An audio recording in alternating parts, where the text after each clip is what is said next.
বিভিন্ন স্বাদের গল্প শুনতে অবশ্যই সাবস্ক্রাইব করুন তোমার আমার গল্প বাড়ি হানাবাড়ি। নমস্কার বন্ধু, আমি ঋদ্ধি রয়েছি তোমাদের সঙ্গে। কেমন আছো? আশা করি ভালো আছো আর সবাইকে ভালো রেখেছো। বিজয় গণৎকার মশাইয়ে আজকের অন্তিম পর্ব। আগের পর্বে তোমরা শুনেছিলে গ্রামে এক অশনি ছায়ার আবির্ভাব ঘটেছে। সেই অশনি ছায়ার কবলে সমস্ত গ্রাম আস্তে আস্তে শ্মশানে পরিণত হচ্ছে। গ্রামবাসীরা এক এক করে মৃত্যুশয্যায় ঢলে পড়ছে।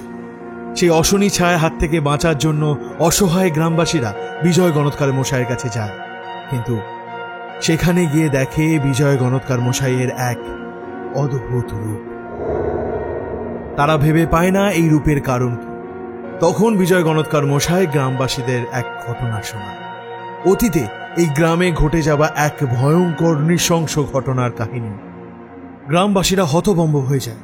তারা বুঝতে পারে না অতীতের এই ঘটনার সাথে আজকের এই ঘটনার কি সম্পর্ক। গ্রামবাসীদের মতো তোমরাও হয়তো অবাক হয়ে আছো।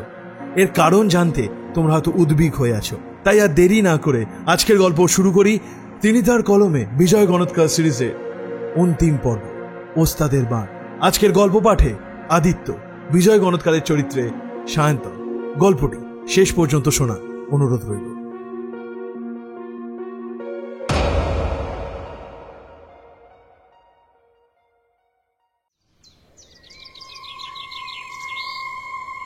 বজ্রাহতের মতো সব গ্রামবাসীরা নির্বাক পাথরের মূর্তি হয়ে দাঁড়িয়ে রইল।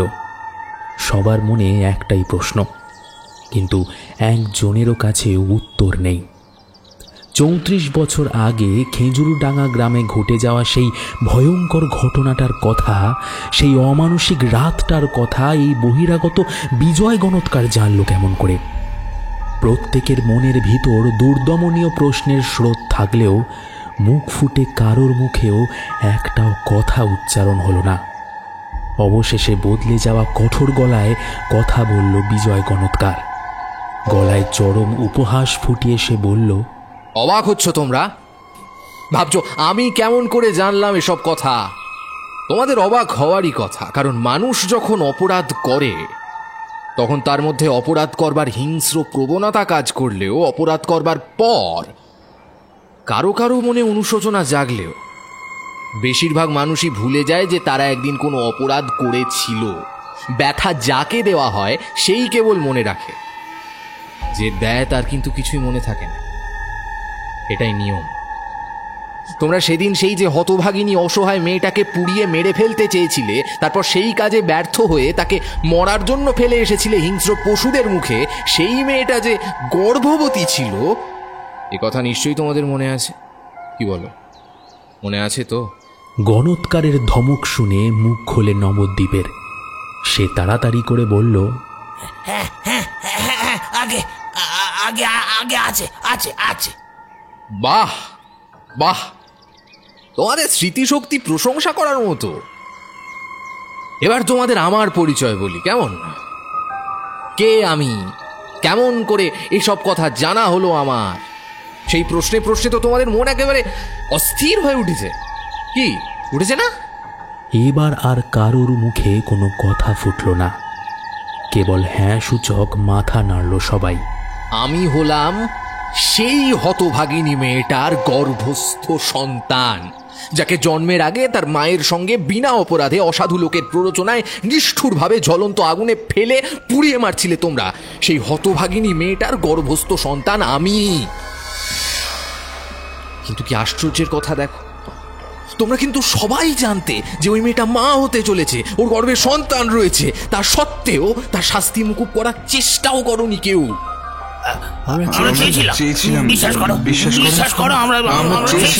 চুপ করো, আর একটাও কথা শুনতে চাই না। চেয়েছিলে? কেমন চাওয়া চেয়েছিলে তোমরা তা আর আমার জানতে বাকি নেই। ভুলে যেও না আমি কে, গণনবিদ্যায় কতটা ক্ষমতা আমার ভুলে যেও না। তা পুরোটা না হলেও কিছু কিছু তোমরা জানো। আর ৬টা বছর তোমাদের নিজের অনেক শক্তি আমি দেখিয়েছি। নিশ্চয় নিশ্চয়ই গণৎ ঠাকুর, আপনি যে কত মহান সে কথা আমাদের কারো জানতে বাকি নেই। সেই জন্যই তো এসছি আপনার কাছে ছুটে একটু বাঁচার আশায়। 60 বছরের বটকেষ্ট মজুমদার, যিনি এতদিন মোটে 1 মাস আগে পর্যন্ত গ্রামের শীতলাতলার চাতালে বসে থাকা ঘরের ছেলে বিজয় গুণিনকে তুমি বলে এসেছেন, তিনিও এই আকস্মিক ঘটনায় চমকে গিয়ে নিজের অজান্তেই বিজয় গণৎকারকে আপনি আজ্ঞে করতে শুরু করেছেন। তার দেখা দেখি গ্রামের আরও 5 জনও ভক্তিতে শ্রদ্ধায় গদগদ হয়ে গুণিনের পদবন্দনা করতে লাগলো। এই ব্যাপারটা গণৎকার বেশ উপভোগ করছিল, কিন্তু অযথা সময় নষ্ট করার মতো সময় তার হাতে নেই। তাই কথা বলল বিজয় গণৎকার। তারপর আমার কাছে যে এসেছো সে বিষয়ে কিছু বলো। বলবে বলেই তো এসেছিলে, তাই না? আগে আগে নতুন করে কি বলবো ঠাকুর, বলার মতো তো কিছু নেই, সবই তো আপনি জানেন। আমরা যে সব মরতে বসেছি, আমাদের সকলের ঘরে মরগ লেগেছে, ভিটে শ্মশান হয়ে যাচ্ছে। সে যে কি এক গন্ধ, সর্বনাশের গন্ধ ছড়ায় বাতাসে, আর তাতেই সব দম বন্ধ হয়ে মারা যাচ্ছে মানুষগুলো। এমন করে চলতে থাকলে খেজুরডাঙ্গার গ্রামটা খুব শীঘ্রই নিশ্চিহ্ন হয়ে যাবে ঠাকুর। ঠাকুর আপনি দয়া করে কিছু একটা করেন, কিছু একটা করেন। এমন বিপদে আর কার কাছে যাই বলুন সাহায্য চাইতে, আপনি কিছু একটা করেন। সাহায্য? তোমরা কি মানুষ যে তোমাদের সাহায্য করব? মারতে কেমন লাগে তা তো অনেকদিন আগেই বুঝেছো, এবার মরতে কেমন লাগে সেটাও একটু বোঝো। আরে আরে আমরা কি করব? আমরা হলাম গিয়ে গরিব মানুষ, আমাদের হাতে কি আর কিছু আছে? এতক্ষণে কালাচাঁদ একটা বলবার মতো কথা বলল। সে বলল, দেখুন, ও সব বড় ঘরের ব্যাপার স্যাপার। ও ঘটনা ঘটিয়েছিল ঘোষাল গিন্নি আর তেনাদের কুলগুরু কালীনাথ ঠাকুর। তেনার বিধানেই যা হবার হয়েছিল। মিথ্যে কথা বলো না। পরের কথা শুনে মানুষ কাজ করে না। কেউ যদি আজ তোমাদের বলে একটা ধারালো কুড়ুল নিয়ে এসে নিজের পায়ে কোপ মারতে পারবে, মারতে? কথাটা শুনে আমতা আমতা করতে লাগলেন সবাই। হাসল গুণিন, বলল, পাপ করেছো, এখন সেই পাপের ফল এসেছে তোমাদের জীবনে মৃত্যু হয়ে। মরতে তোমাদের হবেই, নিস্তার নেই। আপনি চাইলে কি না করতে পারেন। দয়া করে এইভাবে বেঘরে আমাদের মারবেন না। আমরা আপনার কেনা গোলাম হয়ে থাকবো সারা জীবন। শুধু জীবনটুকু আমাদের বাঁচান। ঠিক এই কথাটা শোনবার জন্যই পিশাচতন্ত্রের সিদ্ধ পুরুষ বিজয়তান্ত্রিক এই খেজুরডাঙ্গা গ্রামে এসে 6 বছর ধরে শীতলাতলার চাতালে বসে নিতান্ত বাটি চালুনি গণক ঠাকুরটি সেজে কাটিয়ে দিয়েছে। তার সাধনার প্রধান বিদ্যা এবং কঠোর সিদ্ধ পিশাচতন্ত্র নামক ওই মহাবিদ্যাটি উচ্চ রেখে সাধনার প্রয়োজনে শেখা অন্যান্য জনকল্যাণকারক সাধারণ এবং অতি সাধারণ সমস্ত বিদ্যা প্রয়োগ করে এসেছে এই গ্রামবাসীদের জন্য। তা তো কেবলমাত্র এই আজকের দিনটি দেখবার জন্যই। কিন্তু না, এখনো যতটা সে চায় ততটা দিতে পারেনি এই নির্বোধ মানুষগুলো। বিজয় বলল, তোমাদের সাহায্য করার কোনো প্রশ্নই ওঠে না। একদিন তোমরাই আমার মাকে এবং জন্মের আগে আমাকেও নির্দ্বিধায় আগুনে পুড়িয়ে মারতে গিয়েছিলে। কি আশা করেছো আজ তোমাদের আমি সাহায্য করে বাঁচাবো? আমরা তো বলছি সেই সময় যা হয়েছিল কালীনাথ ঠাকুরের কথা। আমাদের কথা কে শোনে বলো? হ্যাঁ, কে শোনে? আমরা তো শুধু ব্যবহার হয়েছি, আর আজ সেই মরতে হচ্ছে সেই আমাদেরই বিনা দোষে। এই শোনো শোনো শোনো, দোষ গুণ আমি কিছু জানি না। আমি বাঁচাতে পারবো না, আমি কিচ্ছু করতে পারবো না। অমন করবেন না, দয়া করুন আমাদের বাঁচান। এই আমার পা ধরছি, আমরা পায়ে ধরছি, দয়া করে আমাদের বাঁচান। আপনি যা বলবেন তাই করবো। গোটা জীবন বাধা রাখলাম আপনার কাছে, আমাদের চাকর বাকর মনে করবেন। এই বলে সরাসরি সাষ্টাঙ্গ হয়ে মাটিতে শুয়ে পড়ল 2-4 জন। আহা, কি আরাম, কি সুখ! মনে মনে গুণিনের সমস্ত অন্তরাত্মা অট্ট হাসি করে উঠল।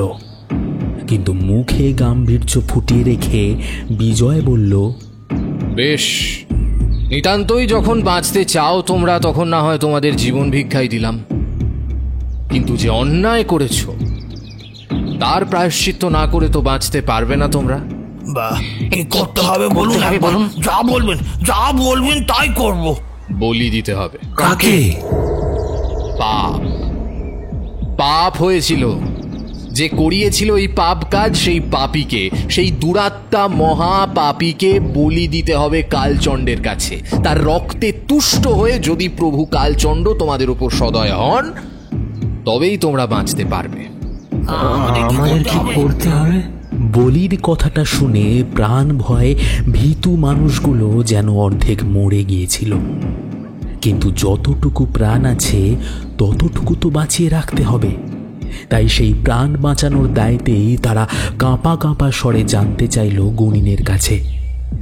গুনিন বলল, আগুন দিতে হবে ঘোষাল বাড়িতে। সেই বাড়িতেই সবার আগে ষড়যন্ত্রের বীজ বপন হয়েছিল। কিন্তু সে বাড়িতে তো আজকাল আর কেউ থাকে না। মেজকর্তা, সেজকর্তা, ছোটকর্তা সকলেই শহরে চলে গেছেন। সেই কবে? গ্রামে এখন পড়ে আছেন কেবল বড় গিন্নিমা। আর তিনি তো আর কোথাও যেতে পারেন না, তার যে পক্ষাঘাত। গুটি কয়েক জি চাকর পড়ে আছে তার দেখাশোনা করার জন্য। এই কজনই তো আছে সেই বাড়িতে। হ্যাঁ, সেখানেই আগুন দিতে হবে। পক্ষাঘাতগ্রস্ত জড়ো ঘোষাল গিন্নি বিছানায় শুয়ে শুয়ে আগুনে পুড়বেন, এই আমার বিধান। তোমরা পারবে? আমতা আমতা করছে অনেকেই। বেশ বেশ, তোমাদের দৌড় আমার বোঝা হয়ে গেছে। এখন যাও যাও যাও যাও, আমার সময় নষ্ট করো না, যাও। হাতের চাঁদ বুঝি আবার আস্থা চলে যায়। সঙ্গে সঙ্গে তৎপর হয়ে উঠল সবাই। সমস্বরে বলল, পারবো, আমরা পারবো, আমরা তাই পারবো। ভালো, এবার দ্বিতীয় কাজের নামটা শোন। আমার সাধনার জায়গায় আমি যখন বলবো ঠিক তখন আর এক মহাপাপীকে এনে ফেলতে হবে। তার বলি আমি দেব। আগে আগে তিনি কে? ঘোষাল বংশের কুলপুরোহিত কালীনাথ গোস্বামী। এইবার যেন সবার বুকে ভারী হাতুড়ির ঘা পড়া শুরু হলো। কালীনাথ ঠাকুর আজকাল আর চলে ফিরে বেড়াতে পারেন না। তার পক্ষাঘাত হয়নি, তবে যা হয়েছে তা পক্ষাঘাতেরও বাড়া অসুখ। ভয়ঙ্কর বাতের ব্যামতার, হাত পা সবই রোগের প্রভাবে বেঁকে গিয়েছে একেবারে। কোনো মতে এখন তিনি সেই মন্দিরের পাশের ঘরটাতে পড়ে আছেন। জি চাকরেরা ঘোষাল গিন্নিকে দেখাশোনা করার পাশাপাশি তাকেও দেখাশোনা করে। কালী মন্দিরে আজ প্রায় 32 বছর হলো আর পূজা অর্চনা হয় না। সেই সাংঘাতিক ঘটনা ঘটবার 2 বছরের মাথায় ওই মন্দিরে বাজ পড়ে। মন্দিরের ছাদ চুরমার হয়ে যায়। তারপরেও বহুবার ভাঙা মন্দির সারাই করার চেষ্টা হয়েছিল, কিন্তু কিছুতেই কিছু হয়নি। এক সময় ধীরে ধীরে ওই মন্দিরে মায়ের পুজো বন্ধই হয়ে যায়। আর এখন সেই হাত পা বাঁকা 84 বছর বয়সী কালীনাথ ঠাকুরকে কিনা তুলে আনতে হবে তাদের। বেশ, তাই আনবে তারা। বাঁচার জন্য মানুষ কি বা না করতে পারে। গুনিন প্রসন্ন হলো, বলল, বেশ বেশ, তোমাদের ব্যবহারে আমি খুশি হয়েছি। সমস্ত কাজ যদি সঠিকভাবে করতে পারো তাহলে আর তোমাদের প্রাণ সংশয় হবে না, এ কথা আমি দিলাম। তবে সময় তো বেশি নেই। আজ সোম, কাল মঙ্গল। আজ ভোর রাত থেকেই পূর্ণ অমাবস্যা লাগছে, কাল মধ্যরাত পর্যন্ত অমাবস্যা থাকবে। তার মধ্যেই সমস্ত কাজ সুসম্পন্ন করতে হবে। কালচণ্ডের আরাধনার ব্যবস্থা করছি আমি, চেষ্টা করব তাকে তুষ্ট করার তোমাদের কল্যাণে। এবার তোমরা তোমাদের কাজে মন দাও।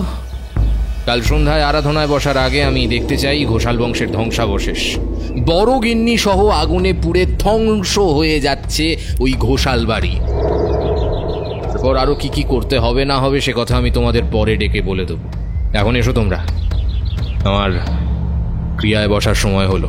এই শেষের কথাটা বলবার সময় গুনিনের গলা কেমন জড়িয়ে এলো। কয়েকজন লক্ষ্য করে দেখল তার চোখ দুটো ক্রমশই টকটকে লাল জবার মতো রক্তিম হয়ে উঠেছে। সবাই চলে গেলে পর বজ্রতান্ত্রিক বাড়ির ভেতরে ঢুকে দরজা বন্ধ করে দিলেন। বেলা বেড়েছে, এবার তার নিত্য সাধনায় বসার সময়। ঘরের ভিতর ঢুকে এলেন বজ্রতান্ত্রিক তথা বিজয় গণৎকার। অন্ধকার ঘর, তার প্রতিটা কোণা থেকে ভেসে আসছে তীব্র দুর্গন্ধ, বাসি মাংস পচার দুর্গন্ধ। আর কাল বিলম্ব না করে তান্ত্রিক ঘরের পশ্চিম দিকে মুখ করে পূব দিকে পিছন করে বজ্রাসনে বসে পড়লেন গত 1 মাস ধরে পেতে রাখা নরকঙ্কালের অস্থি আসনে। হাত বাড়িয়ে অশোধিত কারণ পাত্র তুলে নিলেন নিজের হাতে। তারপর সেই পাত্র থেকেই বিশেষ মুদ্রায় তরল ছড়াতে লাগলেন। স্থান সাধনার উপযোগী হলে পর কুতন্ত্রের অশনি চিহ্ন আঙুলের দাগে এঁকে নিলেন বজ্রতান্ত্রিক। তারপর 3 কোণে 3টি রক্তাক্ত সদ্য কাটা তাজা মাথা রাখলেন। একটি স্ত্রী মার্জার, একটি শিশু সারমেয় এবং অন্যটি একটি পুরুষ ছাগ মাথা। তারপর ত্রিকোণের মাঝখানে রেখে জ্বালিয়ে দিলেন একগোছা ধূপ। মার্জার বিষ্ঠা ও গন্ধক মিশ্রিত ওই ধূপ জ্বলতে না জ্বলতেই তীব্র কটু দুর্গন্ধ ছড়িয়ে পড়ে ঘরময়। এবার শান্ত চিত্তে ধ্যানে মন দিলেন বজ্রতান্ত্রিক। আজ কৃষ্ণা চতুর্দশী তিথি। কুতন্ত্রর বিদ্যা মতে কৃষ্ণপক্ষের একাদশী তিথি থেকে চতুর্দশী তিথি পর্যন্ত অশুভ সাধনার জন্য অতি প্রশস্ত সময়। কৃষ্ণপক্ষের অন্তিম তিথি অমাবস্যার প্রগাঢ় অন্ধকার রাতে বিশেষ সাধনায় পিশাচ লোকের অধীশ্বর কালচণ্ডের বিশেষ আরাধনা করে সাধক পরম সিদ্ধের পথে এক ধাপ করে অগ্রসর হয়। এমনই নিয়ম কালচন্দ্রের সাধনার। পিশাচতন্ত্রের সিদ্ধতান্ত্রিক বজ্রানল তথা বিজয় গুণিন আজ 6 বছর যাবৎ সময় এই সাধন ক্রিয়া করতে পারেননি সেভাবে। কেবল প্রতি অমাবস্যার রাতে যৎসামান্য অন্তিম ক্রিয়া পালন করেছেন মাত্র। কারণ এই 6টা বছর তাকে পরোপকারী সৎ চরিত্র সন্ন্যাসী সেজে থাকতে হয়েছে। নিত্যদিন শুভ শক্তি স্বরূপা দেবী শীতলার মন্দির প্রাঙ্গণে যাতায়াত করতে হয়েছে তাকে, অবশ্যই তা তার নিজস্ব প্রয়োজনে। তিনি তো চাইলেই পারতেন 1 নিমিষে গোটা খেজুরডাঙ্গা গ্রামের ওপর অন্ধকার নামিয়ে আনতে, কিন্তু তিনি তো তা চাননি। অতর্কিতে আক্রমণ করে মুহূর্তে সব শেষ করে দিতে চাননি বজ্রতান্ত্রিক। তিনি চেয়েছিলেন প্রবল যন্ত্রণায় সব হারানোর জ্বালায় বাঁচার জন্য আপ্রাণ পিপাসায় ছটফট করতে দেখবেন এই খেজুরডাঙ্গাবাসীদের। দগ্ধে দগ্ধে মরবে তারা, এমনই চেয়েছিলেন তান্ত্রিক। সেই জন্যই তো তার এত অপেক্ষা, এত ছদ্মবেশ, এত কৃচ্ছ সাধনা, এত দিন ধরে। এই জন্য নিজের আসল সাধনায় বেশ বিরতি পড়ে গিয়েছিল বজ্রতান্ত্রিকের। কালচণ্ডের সাধনা সূচি বস্ত্রের পবিত্র স্থানে সম্ভব নয়। তার সাধনা করতে হয় আলোহীন গাঢ় অন্ধকারের মধ্যে বসে অসুচি পোশাকে। তাজা রক্ত মাংস নৈবেদ্য দিতে হয় কালচণ্ডকে। এছাড়া আরও অন্যান্য 1000 রকম ব্যবস্থা রয়েছে। সবচেয়ে বড় কথা, চণ্ডের সাধনায় লিপ্ত অবস্থায় অন্য কোনো সাধনা করাই যায় না। করলেও সে সাধনার ফল ফলে না। কোনো শুভ স্থানে সাধকের যাওয়া নিষিদ্ধ। গেলে চণ্ড রুষ্ট হন এবং সাধক চন্দ্রের সাধনায় ব্যর্থ হতে থাকে। বজ্রতান্ত্রিককে বিজয় গুণিন সেজে মানুষের ভালো করতে হয়েছে।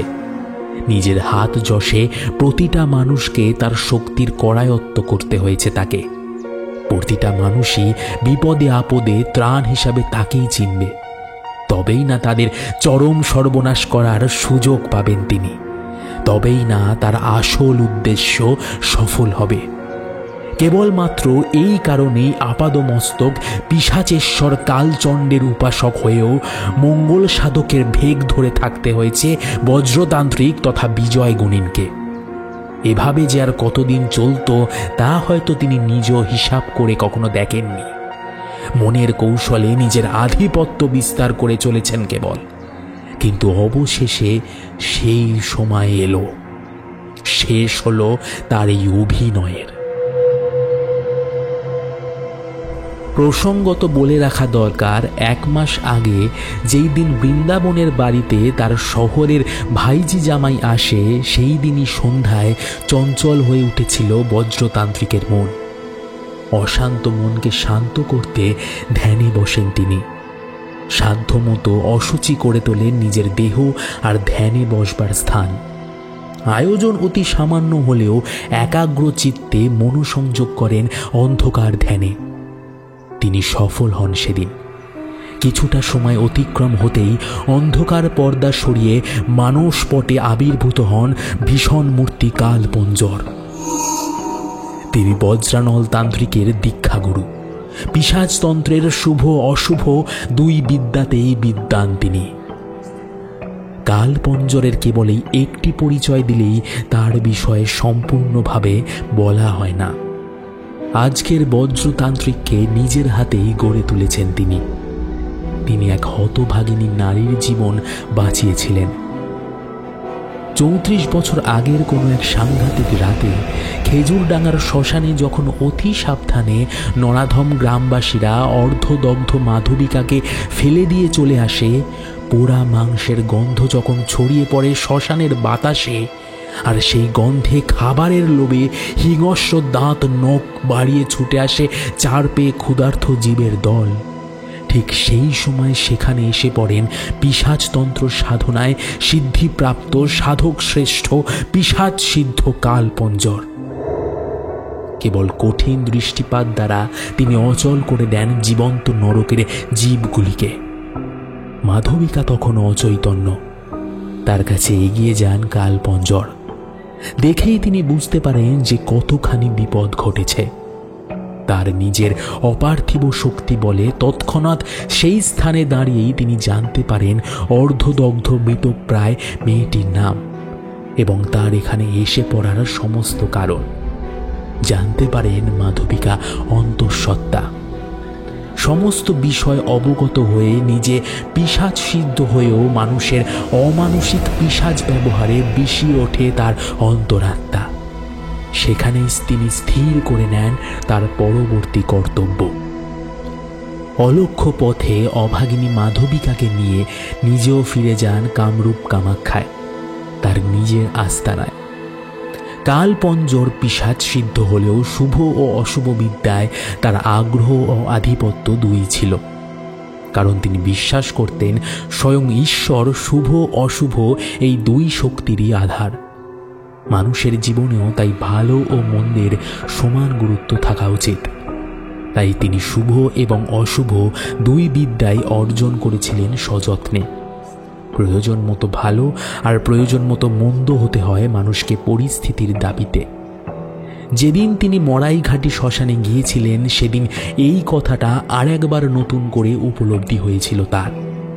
সেই সময়তেই স্থির করে নিয়েছিলেন যে যারা এই অসহায় মেয়েটির জীবন এভাবে বিষাক্ত করে তুলেছে তাদেরও জীবন বিষে বিষে নীল করে তুলবেন তিনি, কিন্তু নিজের হাতে নয়। মায়ের ওপর হওয়া সমস্ত অত্যাচারের সমস্ত অবিচারের প্রতিশোধ নেবে ছেলে। সেই এই কাজের একমাত্র যথার্থ অধিকারী। কালপঞ্জর নিজেই অসুস্থ মালবিকার সেবা শুশ্রূষা করেন। শুনলে অবিশ্বাস্য মনে হলেও সত্যি ঘটনা এটাই যে মাধবিকার ওপর অতখানি অমানসিক অত্যাচার করার পরও গর্ভস্থ সন্তানের কোনো অনিষ্ট করতে পারেনি কেউ।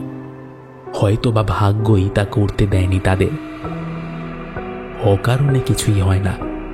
মাধবিকার সন্তানের জন্ম হয় যথাসময়ে তান্ত্রিক কালপঞ্জরের কুটিরে, নিঃসন্দেহে চরম কারণেই। বজ্রানল ক্রমশ শৈশব ছাড়িয়ে কৈশোরে পা রাখেন। মা কাছে থাকলেও মাতৃস্নেহ তিনি পাননি সেইভাবে, কারণ মাধবিকা মানসিক ভারসাম্য হারিয়ে ফেলেছে ততদিনে। সর্বাঙ্গে তার অসংখ্য অগ্নিদগ্ধের চিহ্ন। অনেক ঘা শুকালেও অন্তরের দগদগে জীবন্ত হাহাকার জেগেছিল তার মধ্যে। যখন তখন দুই হাত চোখ চেপে ধরে চিৎকার করে উঠত সে।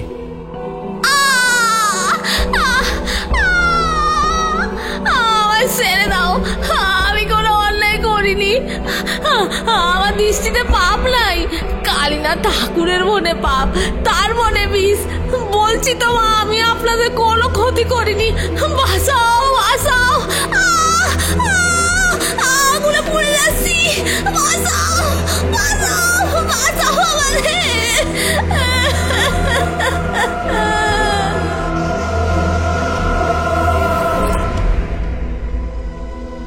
শিশু বয়স থেকে মাকে এরকম আচরণ করতে দেখেছে বজ্রানল। তার প্রাপ্তবয়স্ক হওয়া পর্যন্ত অপেক্ষা করেছিলেন কালপঞ্জর। যথার্থ সময় হতেই তিনি সমস্ত কিছু খুলে বলেন বজ্রানলকে, জানান তার পরিচয়, তার মায়ের অতীতের যন্ত্রণার বৃত্তান্ত, চিনিয়ে দেন তাকে খেজুর ডাঙার পথ, বুঝিয়ে দেন তার মাতৃ ঋণ শোধ করার গুরু দায়িত্বভার।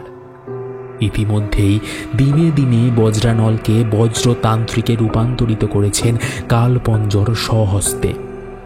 নিজের মতোই শুভ এবং অশুভ দুই স্তরের বিদ্যাতেই বিদ্বান করে তুলেছেন তাকে। বজ্রতান্ত্রিকের বয়স তখন 28 বছর। মাধবিকা মাত্রা ছাড়া উন্মাদ হয়ে ওঠে। বজ্রানল তান্ত্রিক আর অপেক্ষা করেন না। সাধনার অনেক কঠিন স্তর অতিক্রম করে বেশ কিছু শক্তি অধিকৃত হয়েছে তার, তাই যথেষ্ট এই প্রতিশোধ নেওয়ার জন্য।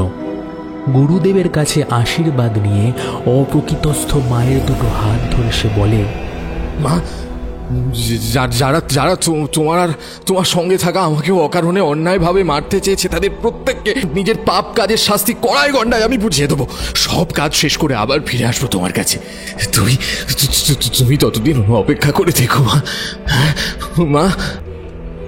এমন কঠিন সংকল্প করে পথে নামেন বজ্রতান্ত্রিক। আর ঠিক সেই দিন থেকেই জন্ম হয় বিজয় গুণিনের। ছদ্মবেশ নেওয়ার শুরু হয় সেই দিন থেকেই। তারপর কেটে যায় 6 বছর। যা চেয়েছিলেন তাই পেয়েছেন তিনি। খেজুরডাঙ্গাবাসীর দণ্ডমুণ্ডের কর্তা হয়ে উঠেছেন তিনি। এখন যা অবস্থা তাতে বাঁচালেও তিনিই বাঁচাবেন, আর মারলেও তিনিই মারবেন। এবার আসল কাজে হাত দেবেন তিনি। শুধু কাজ শুরু করতে পারছিলেন না, এই যা, নানান কাজে আসল কাজটাই ঢাকা পড়ে যাচ্ছিল। হঠাৎ সমস্ত আড়াল সরে গেল। ধ্যান চোখে ফুটে উঠল সহস্র যোজন দূরে অবস্থানকারী গুরু কালপঞ্জরের অবয়ব। তার দৃষ্টিতে তিরস্কার। ভয় পেয়ে বজ্রানল জিজ্ঞেস করলেন, গুরুদেব, আপনি কি অপরাধ করেছি? আমি কি করেছি? এমন দৃষ্টি কেন আপনার? ধিক্কার তোমায়! জানো না কি অপরাধ করছো? হ্যাঁ, অযথা কাল ক্ষয় করছো তুমি। মায়ের জীবিত দশায় তার মাতৃ ঋণ শোধ করতে পারলে না। আপনি কি বলছেন? মা! কথা কেড়ে নিয়ে বললেন কালপঞ্জর, তোমার মা সন্ধ্যায় ইহলোক ছেড়ে পরলোক গমন করেছেন। আমার তো কাজ হয়েই এসেছে মা। আমি বলেছিলাম সব কাজ মিটিয়ে ফিরে যাব তোমার কাছে। তোমায় অপেক্ষা করতে বলেছিলাম, আর তুমি বিলাপ করো না মূর্খ। সময় মূল্য বোঝনি। অপরাধ তোমার। কি করতে এসছো এখানে, আর কি করছো এখন? প্রশ্ন করো নিজেকে। এই বলে আর একটিও কথা বজ্রানলকে বলতে না দিয়ে ধ্যানের মধ্যেই অন্ধকারে মিলিয়ে যান কালপঞ্জর। প্রবল আক্রোশে দেওয়ালে নিজের মাথা ঠোকেন বজ্রতান্ত্রিক। দেরি হয়ে গেছে, অনেক দেরি হয়ে গেছে। খেলায় অনেক দেরি হয়ে গেছে, সময় ফুরিয়ে গেছে।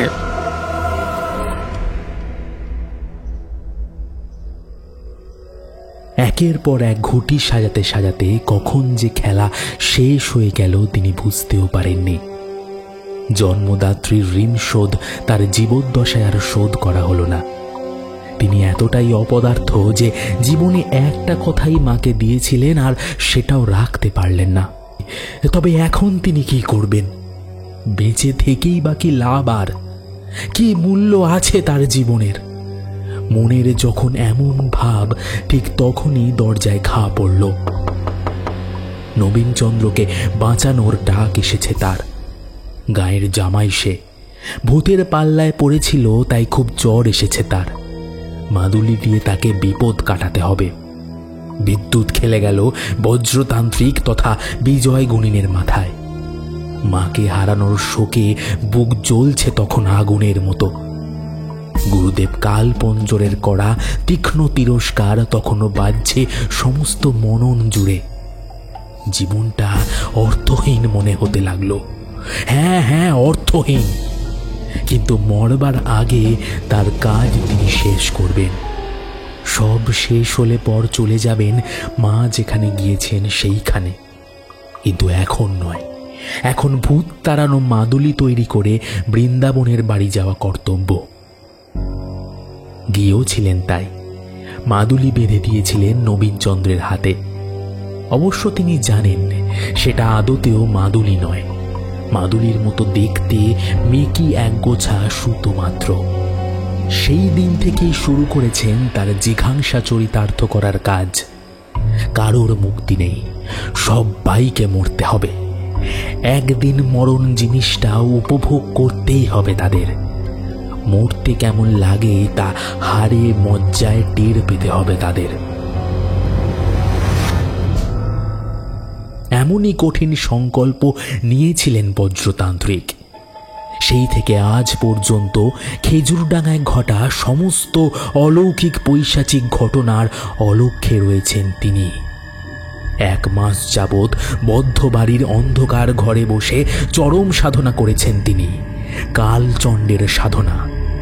চণ্ড পিশাচেশ্বর পিশাচিক কাণ্ড চালাতে গেলে, পিশাচদের নিজের বশে রাখতে গেলে পিশাচেশ্বরকে তুষ্ট রাখতে হয়।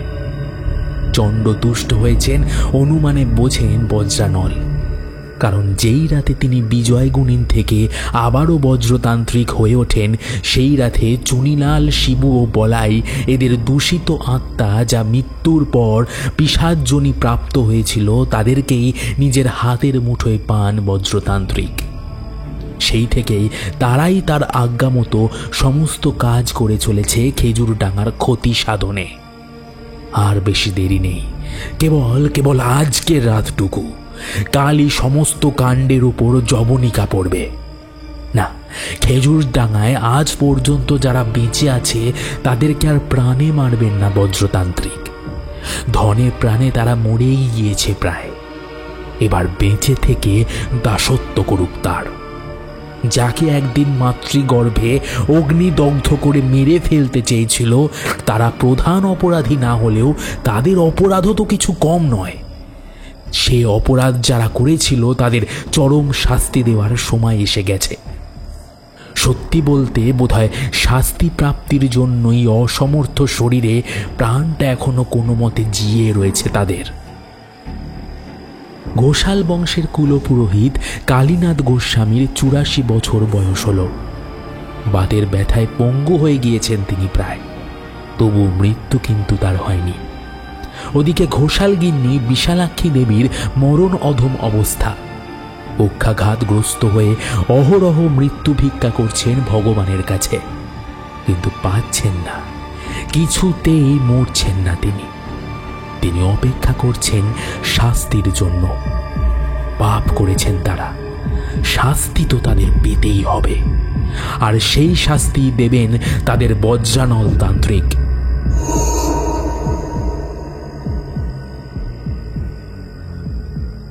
ইতিমধ্যেই অনেকখানি সময় পেরিয়ে গেল। ধ্যান ভেঙে গেল বজ্রতান্ত্রিকের। পুড়ে গিয়েছে সমস্ত ধূপ, জমা হয়েছে স্তূপীকৃত ছাই, আর সেই ছাইয়ের মধ্যেই ক্রমশ ফুটে উঠছে তাজা রক্তের মতো টকটকে লাল বাষ্পমণ্ডলী। কপালে হাত ছোঁয়ালেন বজ্রতান্ত্রিক। বুঝলেন 1 মাসের সাধনায় তিনি অনেকখানি পথ অতিক্রম করতে পেরেছেন। কাল সাধনার চরম অঙ্ক। কাল আর বদ্ধ করে নয়, চারিদিকে খোলা শ্মশানে বসে অন্তিম সাধনা করবেন তিনি। অমাবস্যার রাতে কালচণ্ডকে নিবেদন করবেন মহার্ঘ নৈবেদ্য। কুটিল হাসিতে বেঁকে যায় বজ্রতান্ত্রিকের ঠোঁট।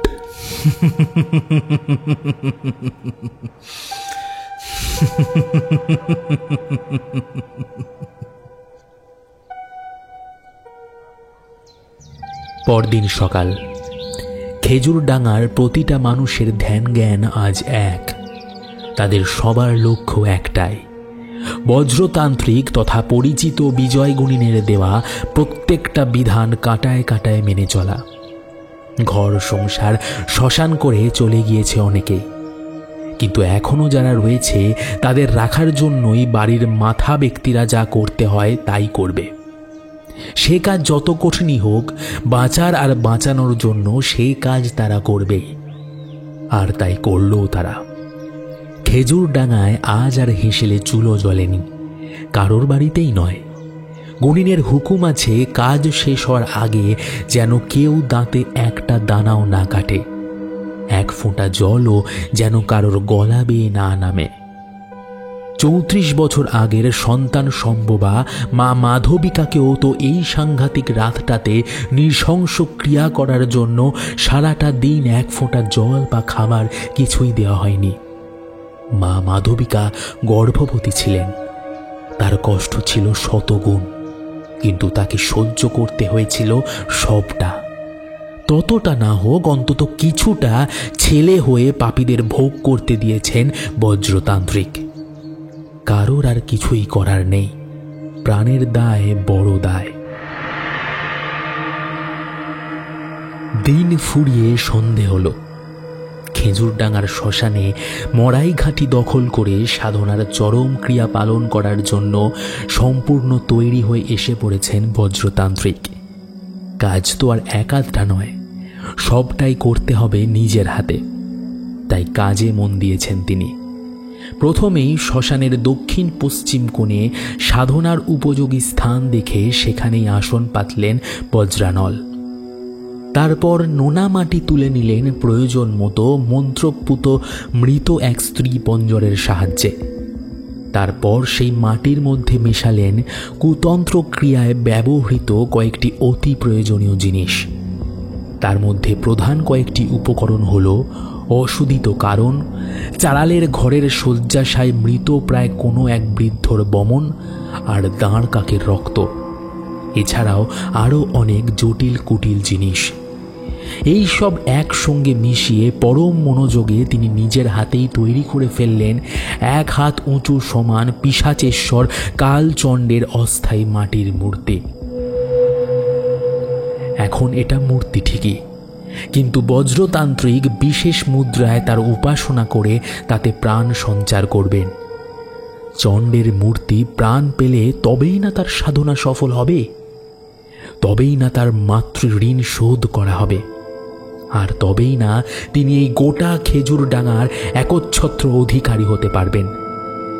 যে মানুষদের তিনি বাঁচিয়ে রেখেছেন তাদের পায়ের তলায় রেখেই তাদের মাথার উপর নিজে থাকবেন তিনি।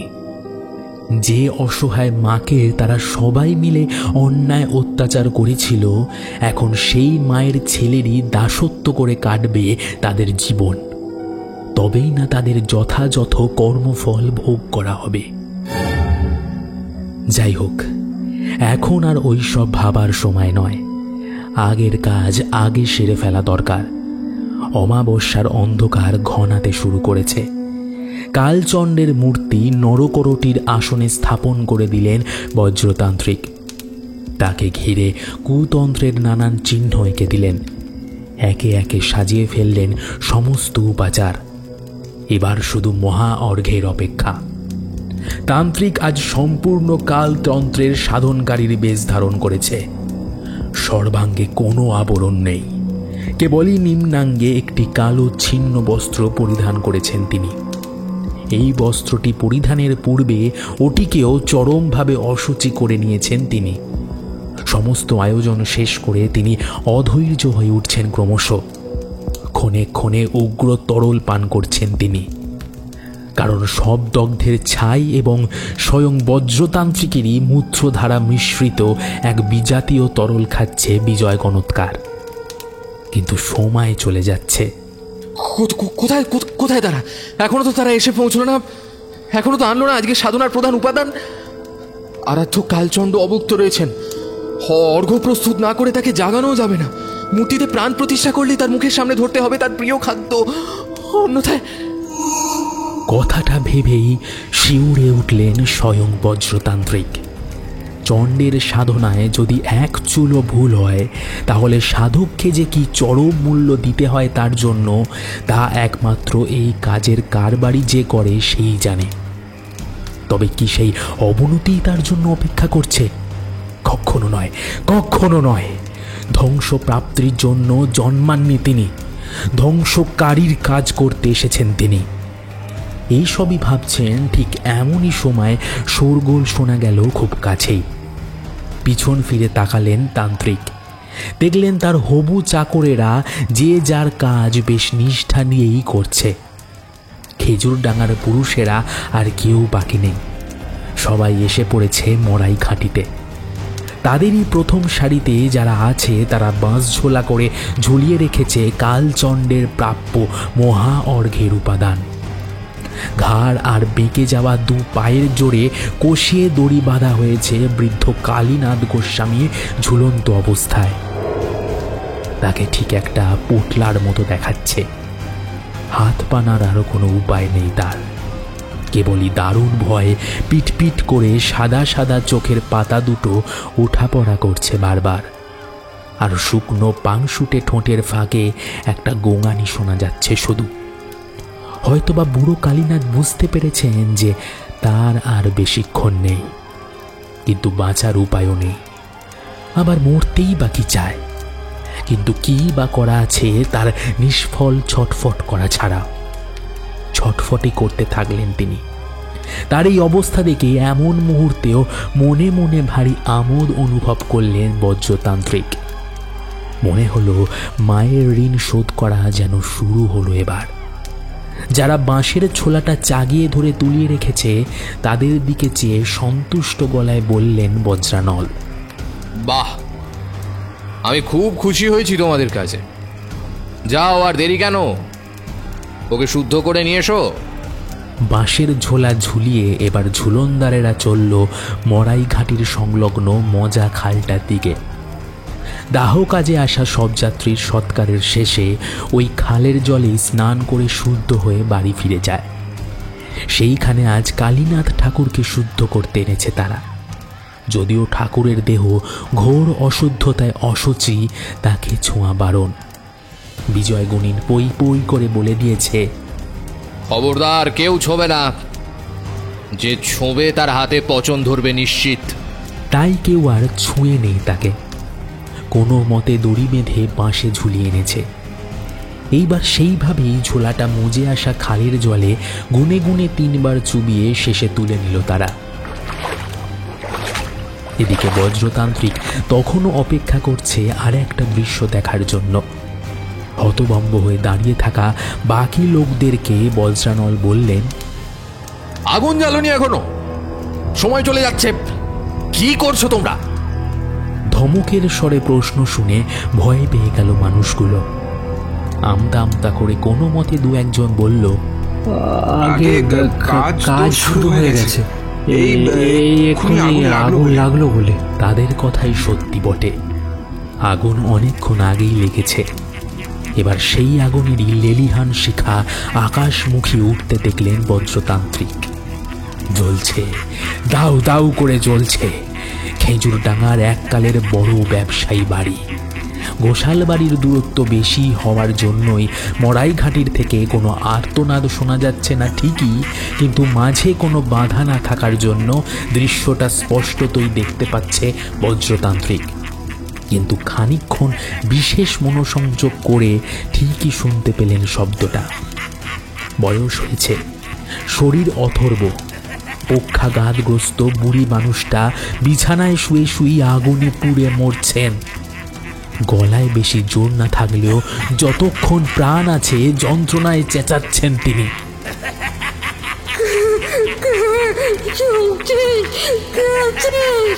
আমাকে বলছো পুড়ে যাচ্ছে, আমি পুড়ে যাচ্ছি, আমার বাচ্চা শুনছিস ও লক্ষ্মী বৃন্দাবন শুনতে পেলে, আমার বাচ্চা, আমার বাচ্চা।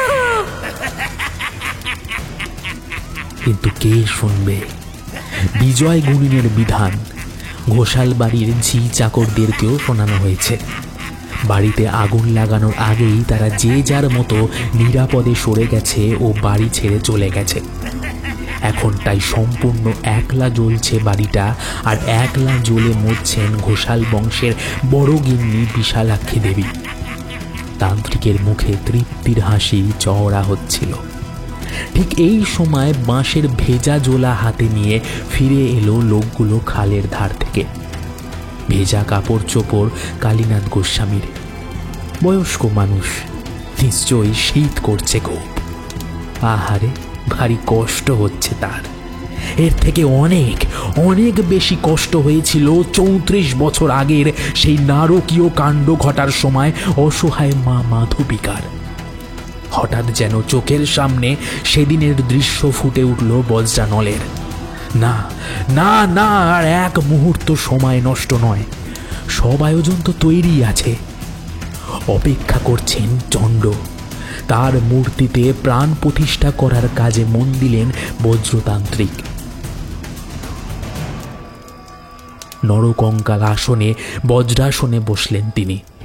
তারপর নিজের হাতে জ্বালিয়ে দিলেন একগোছা সেই বিশেষ ধূপকাঠি। চোখ বুঝে করজোড়ে চণ্ডের ধ্যান করতে বসলেন তিনি। ধ্যান শেষ হলে পর দুরহ ভাষায় মন্ত্র পাঠ করলেন বজ্রানল। ঝুলনদারেরা এখনো বাঁশের ঝোলা হাতে নিয়ে তেমনই দাঁড়িয়ে রয়েছে। কালীনাথ গোস্বামীর পাপী প্রাণ, নয়তো এইভাবে এতক্ষণ ঝুলে বেঁচে থাকা কোনো সাধারণ মানুষের কর্ম নয়। কারোর এক চুলও নড়ার উপায় নেই। আজ দুপুরে যখন বজ্রতান্ত্রিক তথা বিজয় গণৎকার নিজের বাড়িতে ডেকেছিলেন সমস্ত গ্রামবাসীদের, তখনই তাদের পুঙ্খানুপুঙ্খ কাজের বিবরণ দিয়ে দিয়েছিলেন। সেই কথাই মনে করে আজ করছে সবাই। শুদ্ধ করা বলির দেহ না মাটিতে নামানো যাবে, না তাকে স্পর্শ করা যাবে। যতক্ষণ না বজ্রতান্ত্রিক বলছেন ততক্ষণ ওভাবেই ঝুলিয়ে রাখতে হবে ওপর থেকে। ওভাবে রাখতে রাখতে ঝুলনদারেদের হাতগুলো এবার খুলে পড়ে যাওয়ার উপক্রম হলো। দারুণ যন্ত্রণা, টনটন করছে সবার হাত, তবুও কোনো উপায় নেই। কাজেই তারা পাথরের মূর্তি হয়ে দাঁড়িয়ে রইল। আর যাদের হাত খালি তাদেরই বাকি সুখ আছে? না, তাদের উপর কোনো হুকুম নেই, কিন্তু এমনই অদ্ভুত সব কাণ্ড কারখানা হচ্ছে চোখের সামনে যে তা দেখা ছাড়া আর কোনো পথ তাদের জন্য খোলাও নেই। তারাও যেন সবাই বাধ্য সবকিছু চোখ মেলে দেখতে।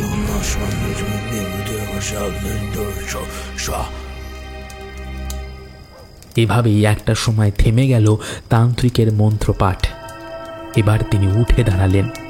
সবাই লক্ষ্য করল তার চোখ দুটো উগ্র থেকে উগ্রতর হয়ে উঠেছে।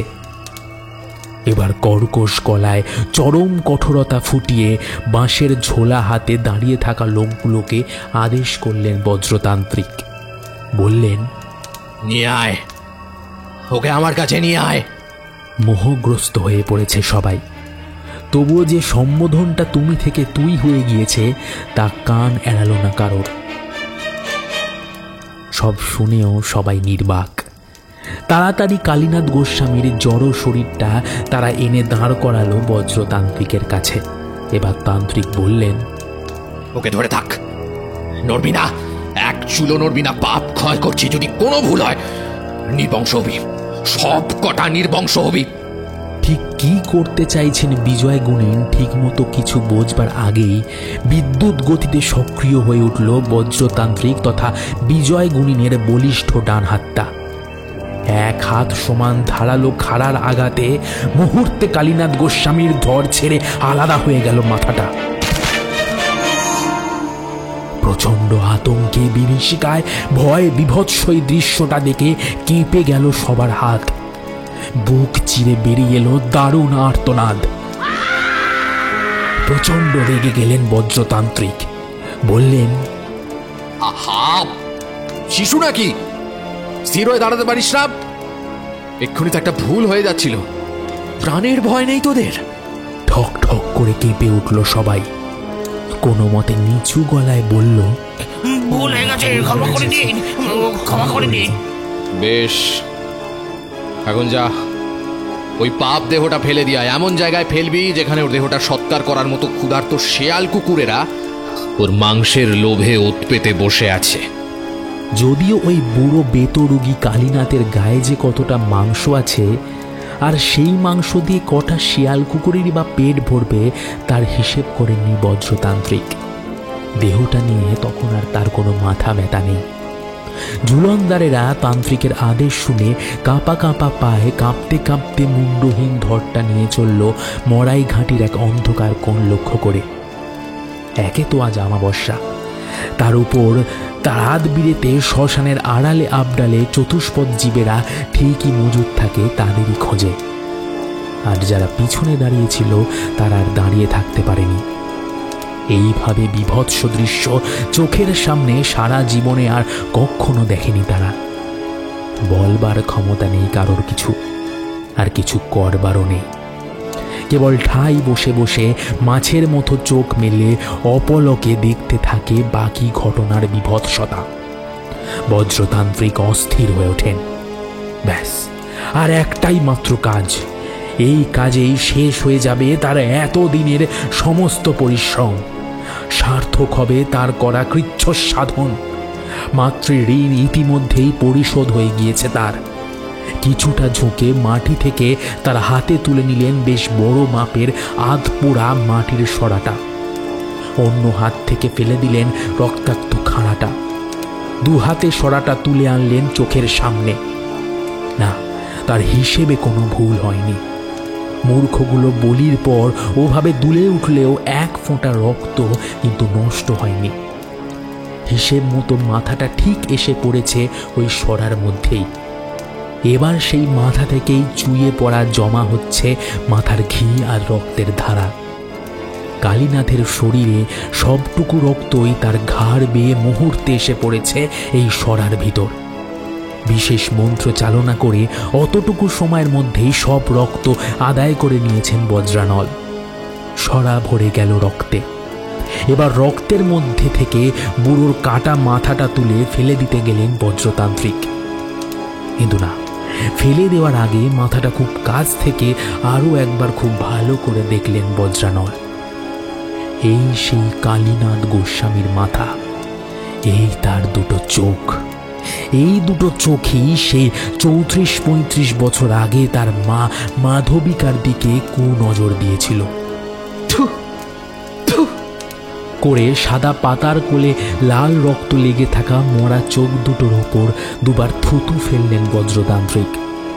তারপর নিতান্ত ঘৃণা ভরে বাঁ হাতের মুঠোয় ধরে দূরে ছুঁড়ে ফেলে দিলেন মাথাটা।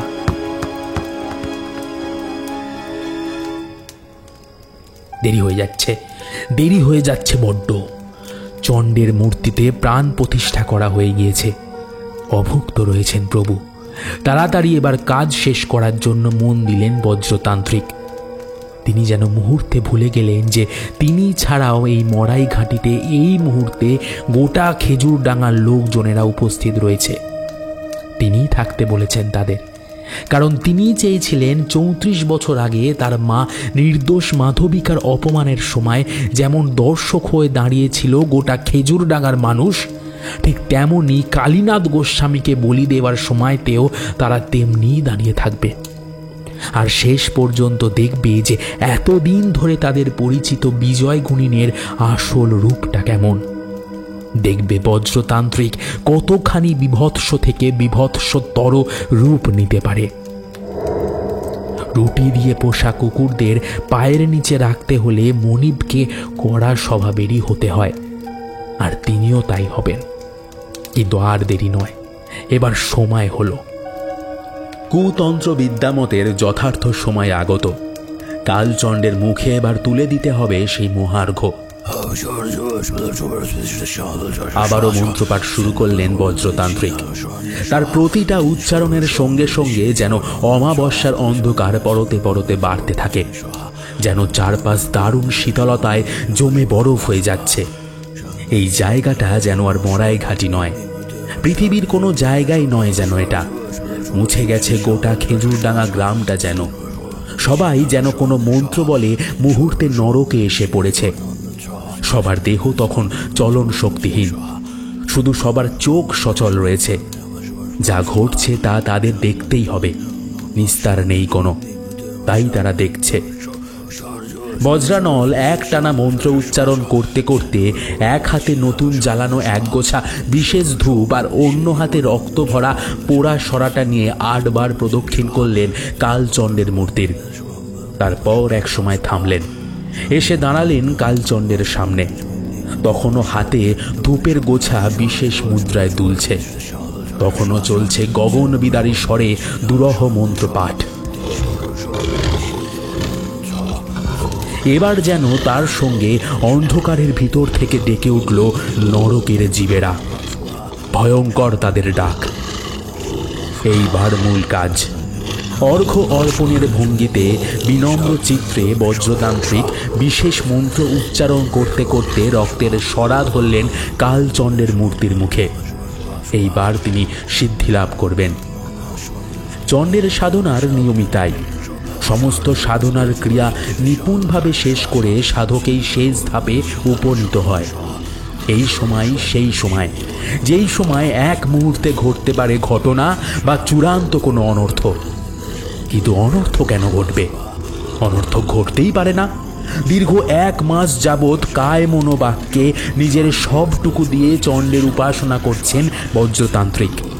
কোথাও তো কোনো ভুল হয়নি কখনো, তাই তার সিদ্ধির পথে আর কোনো বাধা থাকার কথাই নয়। তিনি সে বিষয়ে সম্পূর্ণরূপে নিশ্চিত। কিন্তু কিন্তু কই, সিদ্ধিপ্রাপ্তি হলো না তো? সাধনার তো নিয়মই তাই যে সাধক যদি সিদ্ধি লাভ করেন তাহলে চণ্ডের মুখে অর্ঘ্যপাত্র অর্থাৎ উষ্ণ রক্ত ধরা মাত্রই চণ্ড মূর্তিতে প্রকট হয়ে নিঃশেষে পান করে নেয় সমস্ত রক্ত, গ্রহণ করেন ভক্তের দেয়া মহার্ঘ। আর যদি তা না করেন, যদি সাধকের সিদ্ধি লাভ না হয়, তাহলেই ঘটে অনর্থ। তবে সেই অনর্থই ঘটবে এবার। কিন্তু কেন? তেমন কোনো আওয়াজ তো কোথাও নেই, তেমন কোনো কারণ তো ঘটেনি, কোথাও কোনো ভুল হয়নি। তাহলে নিজের মনকে প্রশ্ন করলেন বজ্রতান্ত্রিক। কোনো উত্তর পেলেন না। না, ভুল হওয়ার তো কোনো উপায় নেই। এই যজ্ঞের ঋত্বিক তিনি, সবটাই তার নিজের হাতে করা। ভুল হওয়ার কোনো প্রশ্নই ওঠে না। কিন্তু কিছু তো ভুল হয়েছেই, সব তো ঠিক নেই। তাহলে এতক্ষণে তার ডান হাতে ধরে থাকা রক্তপূর্ণ সরাটা ফাঁকা হয়ে যেত। তা তো হয়নি।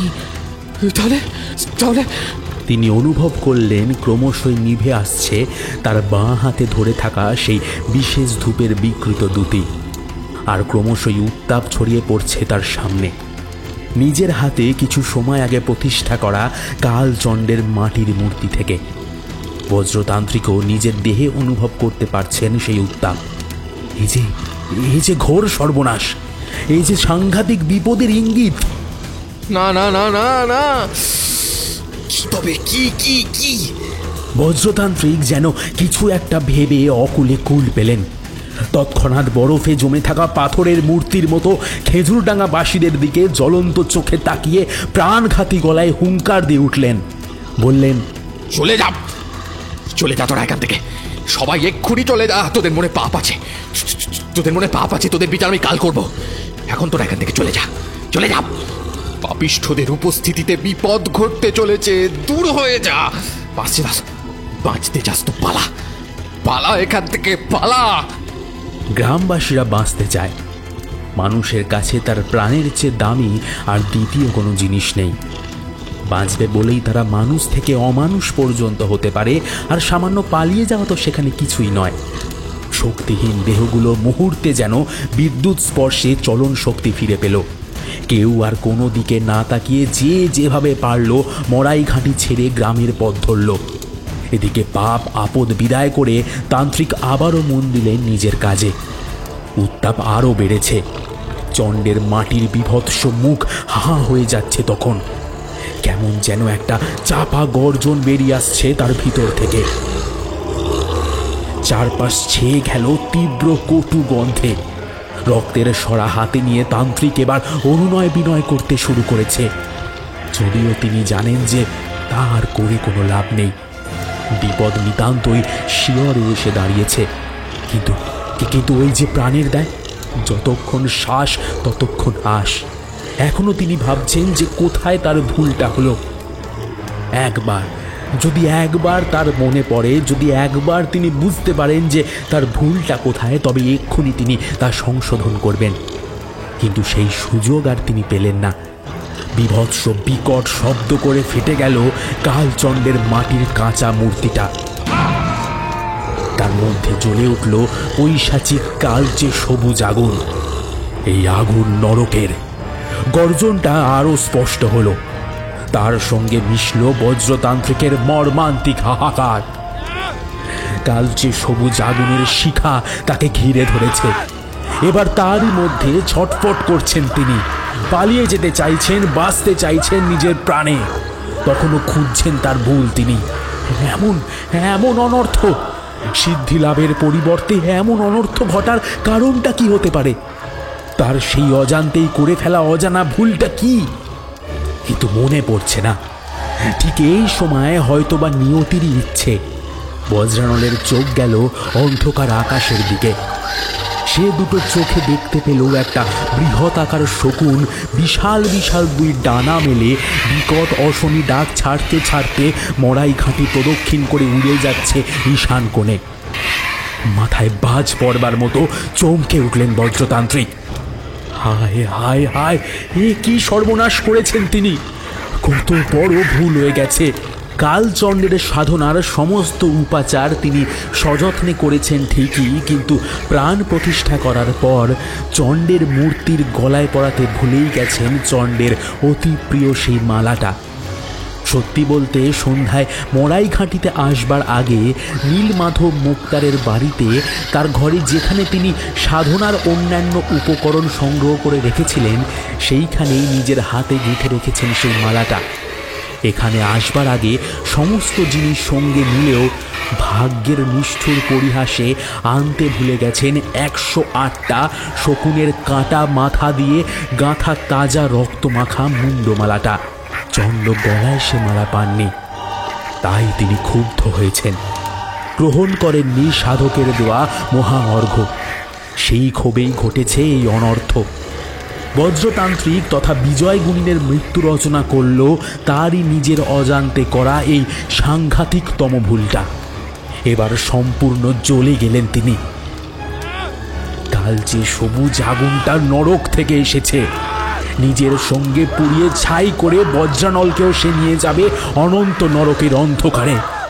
শেষবারের মতো প্রচণ্ড চিৎকার করে উঠলেন মৃত্যু গ্রাসে গ্রাসান্বিত বজ্রতান্ত্রিক তথা বিজয় গণৎকার। ঠিক ওই সময় আচমকা মেঘহীন আকাশ থেকে সশব্দে পড়ল একটা বাজ। মড়াই ঘাটির বহু পুরনো বুড়ো অসত্য গাছের মাথায় পড়ল সেটা। গ্রামবাসীরা মাঝপথে গেছে কি যায়নি এমন সময় বাজ পড়ার শব্দ শুনে তারা আবারও সবাই ফিরে এলো মড়াই ঘাঁটিতে। এসে দেখল, ওমা, এ কি বিরল দৃশ্য!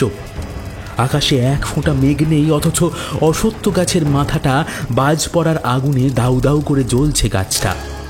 ওদিকে একটু আগেই যেখানে মাটির মূর্তির সামনে পুজো করতে বসেছিলেন তাদের ত্রাণকর্তা বজ্রতান্ত্রিক তথা বিজয় গণৎকার, সেখানেও এখন আগুন জ্বলছে। কালচে সবুজ আগুন একটা বিশেষ বৃত্তাকারে জ্বলছে, আর সেই আগুনের মধ্যে থেকে ক্ষীণ দেহের একটা অবয়ব অসহায়ভাবে ছটফট করছে আর প্রাণপণ মরণ ক্ষীণ আর্তনাদ করছে। এসব কি হচ্ছে, কেন হচ্ছে, কেমন করে হচ্ছে কিছুই জানে না খেজুরডাঙ্গাবাসী। তারা শুধু দেখতে থাকলো সবুজ আগুনের হিংস্র লীলা। তাদের চোখের সামনে একটা সময় পর যেখানে আগুন জ্বলছিল সেখানকার মাটি গোল আকারে ফাঁক হয়ে গেল।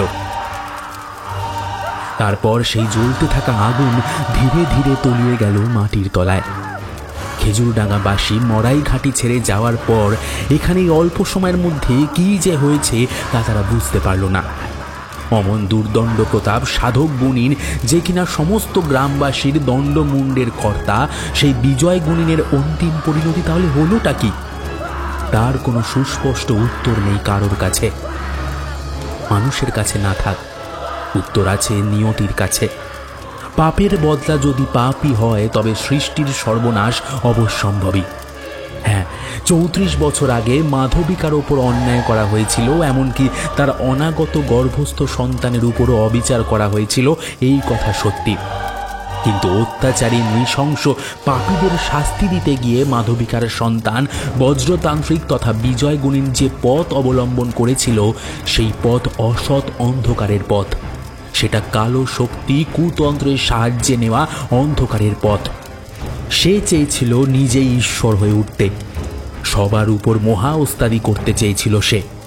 কিন্তু নিজের ক্ষমতার দম্ভে আর পদ মর্যাদা ক্ষমতার লোভে সর্বেশ্বর হয়ে ওঠার অহংকারে সে ভুলেই গিয়েছিল এই মহান পৃথিবী ঈশ্বর চালনা করেন। সেই ঈশ্বরের নাম শুভ শক্তি। তারই ইচ্ছে সূর্য চন্দ্র আজও ওঠে আকাশে। তার উপরে আর দ্বিতীয় কোনো শক্তি নেই। তিনিই সবার ওপরে, তামাম দুনিয়ায় তিনিই সবার বড় ওস্তাদ। আর সময় মতো পাপ বিনাশ করে পাপীকে ধ্বংস করেন তিনি মার তুলেই রাখেন। যথার্থ সময় এলে পাপীর উপর এসে পড়ে ওস্তাদের সেই মার। আর সেই যথার্থ সময় হয়েছিল এই অমাবস্যার রাতে। আর পাপী বজ্রতান্ত্রিক তথা বিজয় গণৎকার ঠিকই পেয়েছে তার প্রাপ্য। আর একবার প্রমাণ হয়েছে যে এই কথাটা শুধু কথার কথা নয়, এই কথাটা সম্পূর্ণ সত্যি। ওস্তাদের মার শেষ রাতে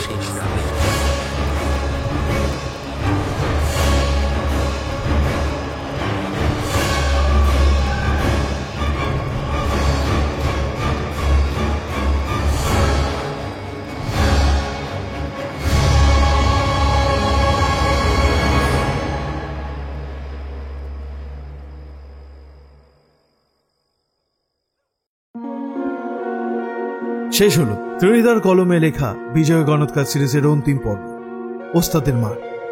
আজকে গল্প পাঠে আদিত্য, বিজয় গণৎকারের চরিত্রে fiction hunt, freaky Friday stories এবং হানাবাড়ি অফিসিয়াল থেকে সায়ন্তন, অন্যান্য চরিত্রে শুধু গল্পের জন্য স্কয়ার এলিভেটর থেকে Bipul, Soumadeep, bong story hub থেকে Neel, freaky Friday stories fiction hunt থেকে দুর্বা, হরোস্কোপ অফিসিয়াল এবং হানাবাড়ি অফিসিয়াল থেকে রুভিনা, আর আমি ঋদ্ধি। এই সুন্দর প্রচ্ছদটা করেছে কৃষ্ণেন্দু। স্ক্রিপ্টিং দিশানি, আবহ, শব্দগ্রহণ ও ভিডিওগ্রাফিক্স হানাবাড়ি প্রোডাকশন। পরিবেশনা এবং পরিচালনায় টিম হানাবাড়ি। বন্ধুরা, বিজয় গণৎকার সিরিজের প্রথম দুটো গল্প এই ভিডিও ডেসক্রিপশনে দেওয়া আছে। তাড়াতাড়ি সেই লিঙ্কে ক্লিক করে তোমরা আগের দুটো গল্প শুনে নিতে পারো। আর তাছাড়াও এই ভিডিওর শেষে এন্ড স্ক্রিনেও এই দুটো পর্বের লিঙ্ক দেওয়া থাকবে এবং আই বাটনেও বিজয় গণৎকার সিরিজের প্রথম দুটো পর্ব দেওয়া থাকবে। বন্ধুরা, হানাবাড়ি এনেছে তোমাদের জন্য সুবর্ণ সুযোগ। তোমাদের মধ্যে যারা লেখালেখি করো, যারা ইউটিউব থাম্বনেল তৈরি করো, যারা ভয়েস অ্যাক্টিং করো, তারাও কিন্তু হানাবাড়ির সাথে যুক্ত হতে পারো।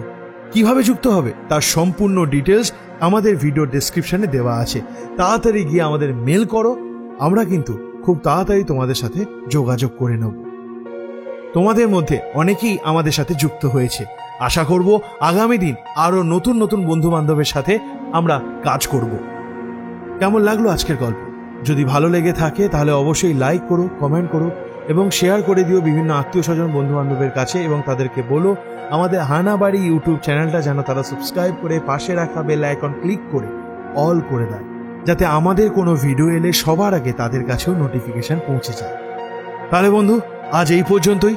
দেখা হচ্ছে পরবর্তী কোনো গল্পে।